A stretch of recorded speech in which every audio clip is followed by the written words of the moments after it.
তুমি আসলে কেন আমার বাড়িতে আইছো সেটা কও। আমার থাকুন জায়গা নাই। আজকের রাতটা আপনার ঘরে থাকতে দিবেন আমারে। নিজের এত বড় বাড়ি থাকতে আরেকজনের বাড়িতে থাকবা কে? তুমি এখানে স্বামীর যদি থাকার জায়গা না থাকে স্ত্রী কি ঘরের ভিতর বসে থাকতে পারে? তুমি যখন দ্বিতীয় বিয়েটা করছিলা আমি তোমার কিছুই করি নাই। তোমার মনে আছে কিনা জানি না, আমি শুধু তোমার একটা কথাই কইছিলাম, তোমার যদি কখনো থাকার জায়গা না থাকে তুমি আমার কাছে আয়, আমি তোমার জন্য সারা জীবন আছি। তাহলে আজকে তুমি আমার না কইয়া চলে এলাকে?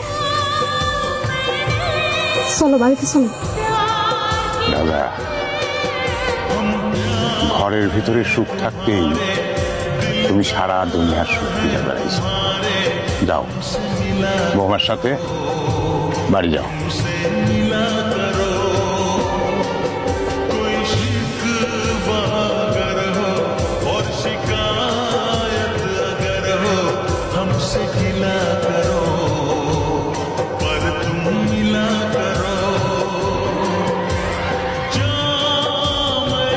আমার মাফ করে দাও।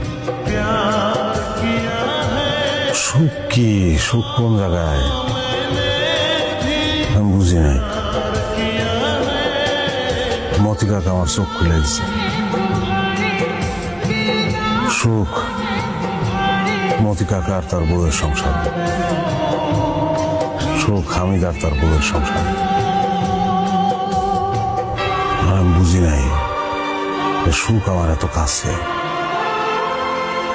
আমি অস্থির হইয়া উন্মাদ হইয়া সুখ বিচাইছি, শান্তি বিচাইছি, একটার পর একটা বিয়ে করছি।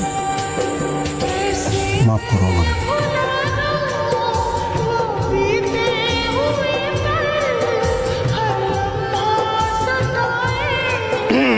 বাড়ি যাও, বাড়ি যাও।